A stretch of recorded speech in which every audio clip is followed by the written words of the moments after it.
तो आज हम यहाँ पर हिंदी का पेपर जो हाफ ईयरली एग्ज़ाम का पेपर है उसको सॉल्व करने के लिए जा रहे हैं। देखिए आपके कितने मार्क्स आते हैं आपको और कितने क्वेश्चन आपके राइट हैं। तो हेलो फ्रेंड्स, मैं सानिया आपका स्वागत करती हूँ। देखते हैं हम पेपर का सॉल्यूशन।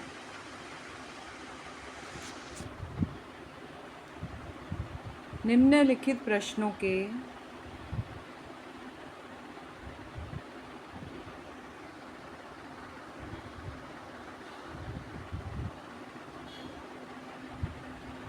निम्नलिखित प्रश्नों के सही विकल्पों को चुनकर लिखिए। घर में किसका राज होता है?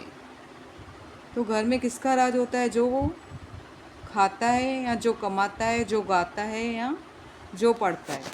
तो घर में किसका राज होता है? जो कमाता है। सॉरी, तो इसका आंसर क्या हो जाएगा? सेकंड।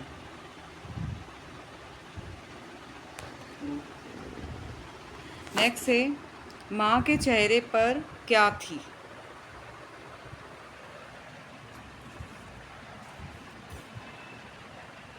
तो माँ के चेहरे पर क्या थी? माँ के चेहरे पर उदासी थी। तो सेकंड का आंसर हो जाएगा उदासी।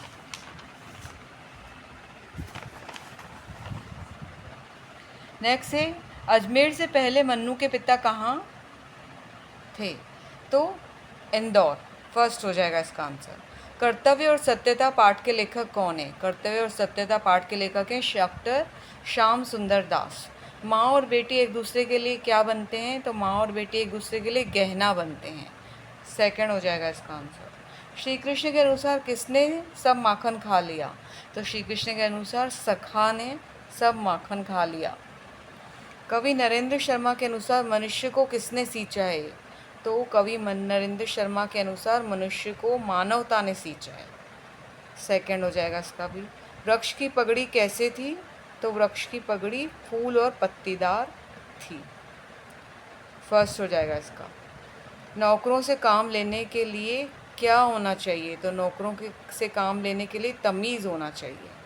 दादाजी अपने परिवार को किस पेड़ के समान मानते थे? दादाजी अपने परिवार को बरगद के पेड़ के समान मानते थे। तो फर्स्ट क्वेश्चन हमने सॉल्व किया जो 10 मार्क्स का है। देखिए आपके कितने राइट हैं। अब नेक्स्ट क्वेश्चन पे चलते हैं कि कोष्टक में दिए गए उचित शब्दों में से रिक्त स्थान भरिए। मतलब आपको क्वेश्चन कोष्टक में दिए गए कुछ वर्ड, उसका आपको रिक्त स्थानों में भरना है। माँ ने बेटे को समझाया। फर्स्ट का हो जाएगा ने। यह काम मेरे मित्र द्वारा हो जाएगा। द्वारा। थर्ड हो जाएगा कलावती बच्चों को पढ़ा रही थी। स्कूल में बच्चे हैं में। 15 हो जाएगा हाथ से गिलास छूट गया। नेक्स्ट देखते हैं, निम्नलिखित मुहावरों के अर्थ लिखिए। हाथ पांव फूल जाना मीन्स डर जाना। फर्स्ट का हो जाएगा ग, डर जाना। ठंडा पड़ जाना मीन्स मर जाना। छक्के छुड़ाना, बुरी तरह हराना। आँखें खुलना, होश आना। हवा से बातें करना, तेज दौड़ना। नेक्स्ट वाक्य शुद्ध कीजिए। राम ने आम खाई। तो राम ने आम खाया होगा।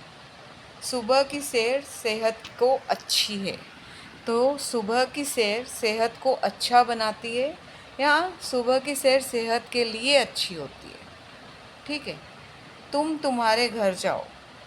ये तो शुद्ध ही है, इसको शुद्ध करने की ज़रूरत ही नहीं। तुम तुम्हारे घर जाओ। नेक्स्ट देखते हैं, निम्नलिखित वाक्यों को सूचना अनुसार बदलिए। शीला ने कपड़े धोए, वर्तमान में बदलिए। तो शीला ने कपड़े धोए हैं। ठीक है। और लड़का काम कर रहा है, इसको भविष्य काल में बदलिए। तो लड़का काम कर रहा होगा। सुजान बहुत परिश्रम करने वाला है, भूतकाल में बदलिए। तो सुजान बहुत परिश्रम करने वाला था। ठीक है। या नेक्स्ट देखते हैं, अन्य लिंग रूप लिखिए। अब इसका क्या लिंग रूप लिखना है। सुनार का क्या हो जाएगा सुनारिन, विधवा का हो जाएगा विधुर, और राष्ट्रपति का हो जाएगा राष्ट्रपति। नेक्स्ट क्वेश्चन है यही अन्य लिंग रूप लिखिए, यही जो मैंने अभी बताया आपको। नेक्स्ट क्वेश्चन है कि अनेक शब्दों के लिए एक शब्द लिखिए। अवसर के अनुसार जस्ट सेकेंड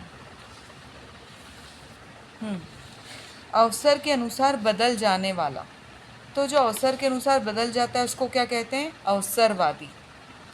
जो परिचित न हो अपरिचित, जो पुत्र गोद लिया हो तो दत्तक। नेक्स्ट देखते हैं, निम्नलिखित शब्दों के उपसर्ग जोड़कर नए शब्दों का निर्माण कीजिए। अब वास का हो जाएगा नी प्लस वास निवास, और दोष का हो जाएगा निर प्लस दोष निर्दोष।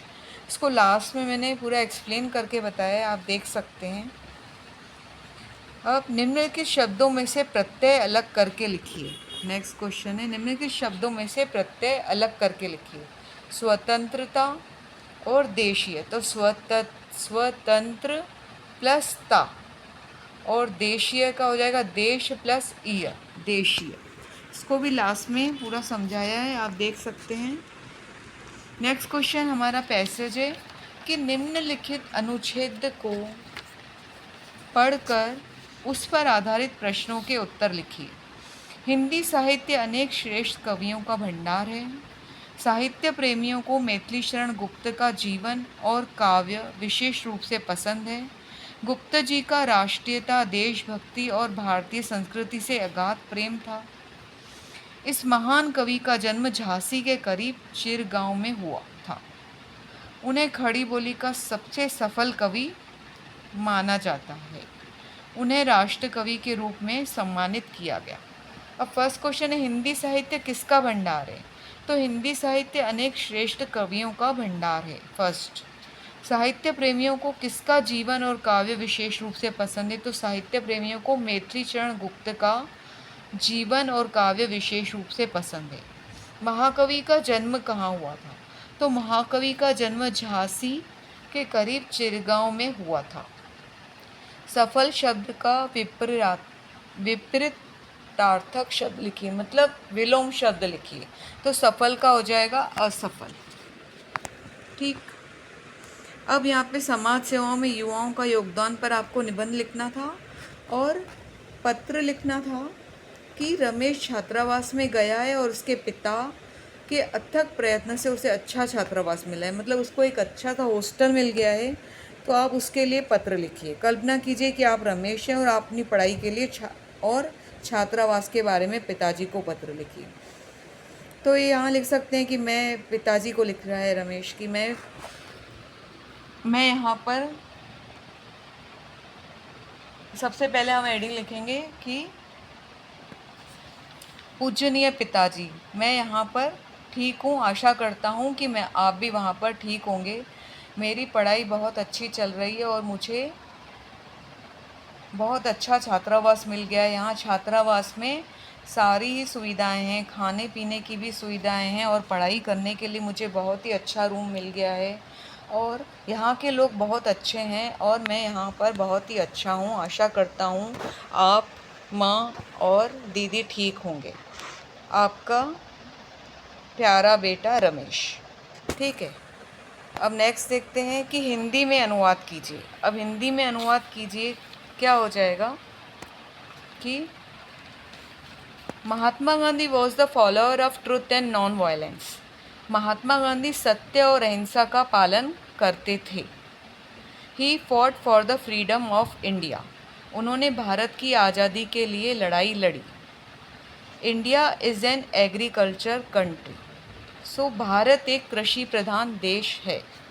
अब इसके हमने एक्सप्लेनेशन भी दिए हैं कि राम ने आम खाया, जो हमने पीछे किए थे वो, और ये शीला ने कपड़े धोए हैं, यहाँ पे जो भविष्यकाल और भूतकाल है, और यहाँ पे लिंग बदलो है सुनारिन विधुर राष्ट्रपति, और यहाँ पर अवसरवादी, अपरिचित और दत्तक जो वन वर्ड के आंसर हैं। और ये उपसर्ग को इस प्रकार से चेंज करना है। और यहाँ पर प्रत्यय को भी हमने बदला है, स्वतंत्रता और देशीय। और यहाँ पर जो पैसेज है उसके आंसर लिखे हैं। और यहाँ पर महात्मा गांधी जो सत्य और अहिंसा का पालन करते थे, ये ट्रांसलेशन हमने किया है। तो आपको ये क्लास कैसी लगी? Please share, comment and subscribe. Thank